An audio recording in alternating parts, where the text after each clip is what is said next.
Good morning. This is KELOLAND on the go with all you need to know in news and weather as you start your day. A Sioux Falls man accused of killing a Moody County Sheriff's deputy appeared in court yesterday. 40-year-old Joseph Hook is charged with murder and aggravated eluding. He's accused of killing 51-year-old Chief Deputy Ken Prorock during a pursuit in February. The state of South Dakota intends on seeking the death penalty if Hook is convicted of killing Prorock. Meanwhile, Hook's defense says he will be undergoing a mental health evaluation. As the case plays out in court, people are still showing their support in honor of the fallen deputy. The outpouring of the public has been immensely felt, and we appreciate it immensely. Hook's next court appearance is scheduled for June 20th in Moody County. Rapid City police are asking for the public's help to find a man involved in a robbery in the northern part of the city. Authorities say it happened at a casino on Haynes Avenue just after 4 o'clock Tuesday afternoon. An employee told police that the man came inside and demanded money from the register. The clerk gave him the money and the man left. The man was wearing a white hooded sweatshirt, black vest, blue jeans, white shoes, and black gloves. If you have any information, you're asked to call Rapid City Police. The suspect in a credit union robbery on the Pine Ridge Reservation is expected to plead guilty. Francis Whitelance has signed court documents admitting to robbing the Lakota Federal Credit Union in November of 2022. He admits shooting a gun inside the Kyle business and getting away with nearly $25,000. Court papers say a customer at the credit union recognized his voice, which was the first of several clues that led to his arrest. According to the plea deal, he faces anywhere from 10 years to life in prison. Now let's get a check of our weather with meteorologist Scott Munt. Good morning, Scott. All right, good morning, everybody. Cooler day today, but temperatures still above average. Many locations probably hitting the 50s in eastern and southeastern KELOLAND. A little cooler in the western South Dakota. Temperatures in the middle 40s for Rapid City with a strong north wind. More details on your forecast with Brian coming up. Thank you, Scott. A nearly 5-minute video by Governor Kristi Noem has some people scratching their heads. This week, Noem posted the testimonial for Smile Texas, a dental practice in Sugar Land, Texas. Political experts say they've never seen anything like it from a sitting governor. We have seen governors and other officials appear in advertisements for the state to promote jobs or bringing companies to South Dakota or whatever, but never something kind of personal like this. I can't think of any circumstances where an elected official would do that. And they have been. The video has generated some attention from national media outlets like the New York Post and Yahoo News. We reached out to the governor's office for comment, but have yet to hear back.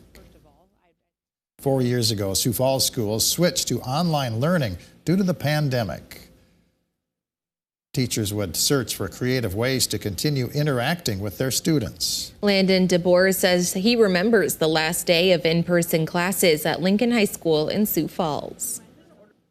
I think a lot of us kind of had an idea that we might not come back, but then once it was real, it was like, oh yeah, I'm actually not going to go back. DeBoer says he also missed out on his final tennis season. He's currently attending the University of South Dakota and is set to graduate this spring. A migration to the great outdoors that started during the pandemic is expected to go strong again this year. All kinds of boats, RVs, campers, and motorhomes rolled into the convention center Wednesday ahead of today's start to the Sioux Empire Sportsman's Show. Demand really spiked with the arrival of COVID-19 as families sought to avoid crowds and isolate in the outdoors. Everything really sold. But the biggest, I think, entry into the market were the people buying their first boat. That it might only have been a $10,000 boat or a $20,000 boat.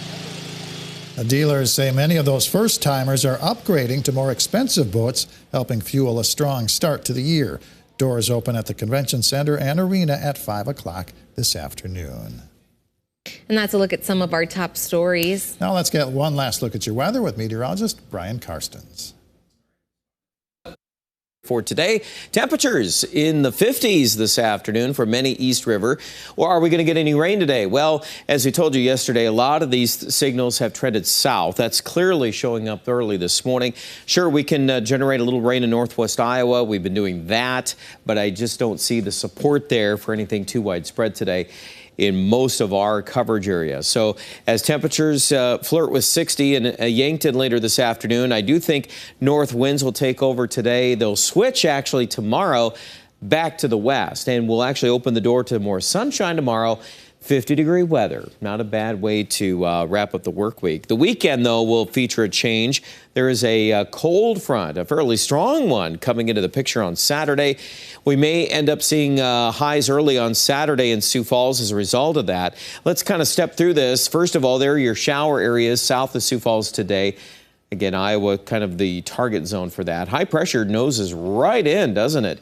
And that's, of course, going to lead to sinking air, drying air. It doesn't really lead to much in the way of moisture chances. And then we see that cold front right there early Saturday. And depending on how fast that starts affecting our weather Saturday morning, that'll really start hammering away at these temperatures. And also the wind will feel stronger. So even with our projected highs in the 40s and a few low 50s, it won't feel as warm. And by Sunday, I feel pretty good about introducing some 30s for highs in portions of eastern Ketherland. We're currently analyzing the latest coverage on that. But the other thing is, can generate a couple little streaks of light snow showers. If the moisture profile is there, we'll certainly have ample cold kind of running over the top of that soil. And of course, this time of year, we've been able to generate some fairly decent rises on temperatures at the ground level. So in other words, it ends up being kind of an interesting day there, but the wind will take over. I do think that this cool down for the weekend is temporary. We will shoot back up before we get to watch the end of March, or at least the last half of next week. Really, at this point, it depends on how strong this ridging nudges into Alaska. If we can see that, if that happens, that's going to end up deepening this trough across the western part of Canada.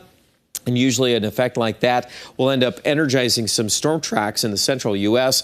as our jet stream flow begins to amp up a little bit. So keep an eye on that. I think that that is part of the pattern, and we'll know more here as we go into the next few days. And until then, plan on more of this dry weather. We've had a lot of that lately, and today, another example of that. 57 Sioux Falls, just that outside chance of a sprinkle or shower, primarily south.